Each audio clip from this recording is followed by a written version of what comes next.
حضرت ابراہیم علیہ السلام کے ہاں اولاد نہیں تھی، خدا خدا کر کے ایک بیٹا ملا، نام اسماعیل رکھا۔ حضرت ہاجرہ کی گود میں بچہ کھیلتا ہے، حضرت ابراہیم اس کو گود میں لے کے پیار کرتے۔ رب کا حکم نامہ آتا ہے، اس بچے کو لو اور اس کی ماں کو لو اور ایسی وادی میں چھوڑاؤ جو بے آب و گیا ہو، جہاں کوئی سبزہ نہ ہو، جہاں کوئی کھیتی نہ ہو، جہاں کوئی آبادی نہ ہو۔ اللہ اکبر۔ نو مولود بچے کو اور اس کی ماں کو ایسی وادی میں چھوڑ آنا جہاں کوئی انسانی آبادی تو درکنار، کوئی پرندے بھی نہ رہتے ہوں، یہ کوئی تھوڑا امتحان ہے؟ ذرا تصور تو کیجئے، کلیجے کانپ جاتے ہیں۔ لیکن حضرت ابراہیم اس امتحان کے لیے بھی تیار ہوئے۔ تھوڑا سا سامان لیا، اپنی بیوی کو اور اپنے نو مولود بچے کو لے کر کے 3 نفوس پر مشتمل قافلے نے جا کے وہاں پڑاؤ کیا۔ کچھ وقت گزارا، پھر اللہ کی بارگاہ میں سحر کے وقت اٹھ کے دعا مانگی، ربنا انی اسکنت من ذریتی بواد غیر ذی زرع عند بیتک المحرم۔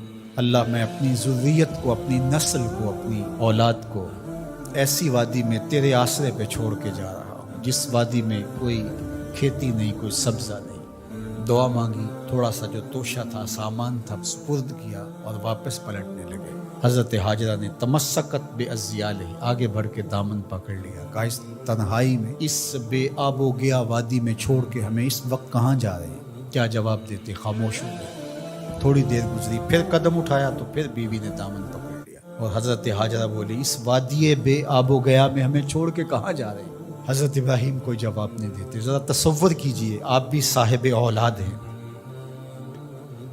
تو تیسری مرتبہ پھر جب قدم اٹھنے لگے تو تمسکت بعزیالہ، حضرت ہاجرہ نے دامن پکڑا اور پھر یہی سوال دہرایا، اس وادی غیر ذی زرع میں اپنے نومولود بیٹے کو اور اپنی بیوی کو چھوڑ کے کہاں جا رہے ہیں؟ حضرت ابراہیم پھر بھی جواب نہیں دیتے۔ تھوڑی دیر کے بعد حضرت ہاجرہ خود ہی بولتی ہیں، کیا یہ اللہ کا حکم تو نہیں؟ قال نعم، کہا ہاں اسی کا حکم ہے۔ فوراً دامن چھوڑ دیا، کہا خیر سے جائیے، ہمارا رب ہمیں ضائع نہیں ہونے دے گا، اگر اس کا حکم ہے تو ہم اس حکم پر سر تسلیم خم کرتے۔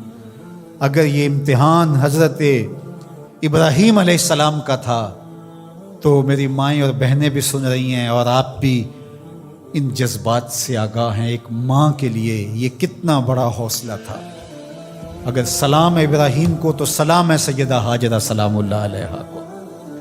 کہا خیر سے جائیے، ہمارا رب ہمیں ضائع نہیں ہونے دے گا۔ پھر جہاں دن بھی نہیں کٹتے تھے اس خاتون نے وہاں راتیں بھی کاٹی۔ توشہ ختم ہو گیا، پانی بھی ختم ہو گیا۔ پھر 2 دن کے بعد ماں کی چھاتیوں سے دودھ بھی خشک ہو گیا۔ خود تو بھوک کاٹ رہی ہے لیکن بیٹے کی پیاس اور بھوک دیکھی نہیں جاتی۔ ایک چھوٹے سے پتھر کی اوٹ میں اسماعیل کو لٹایا اور خود پانی کی تلاش میں نکلی۔ ماں کی تڑپتی ہوئی ممتا کی کہانی دیکھو۔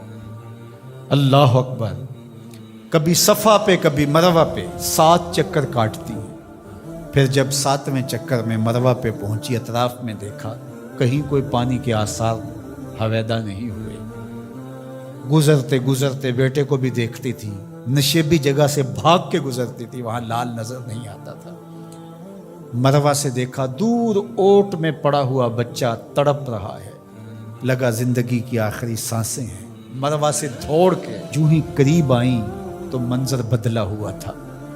وہ اسماعیل جو پیاس سے تڑپ رہے تھے، پیاس سے جب انہوں نے ایڑیاں رگڑی، خدا نے چشمے جاری کر دی، پانی پھوٹ نکلا، دوڑی اور منڈھیر کر دی اور کہا زم زم، رک جا رک جا۔ کہا کہ اللہ بھلا کرے سیدہ ہاجرہ کا، اگر وہ زم زم کہہ کے پانی کو نہ روکتی وہ پوری روئے زمین پہ پھیل جاتی۔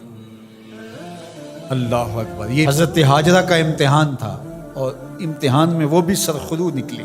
وہ کہا ہم قیامت تک تیرے قدموں کے نشان کو جلوہ گاہ بنا دیں گے۔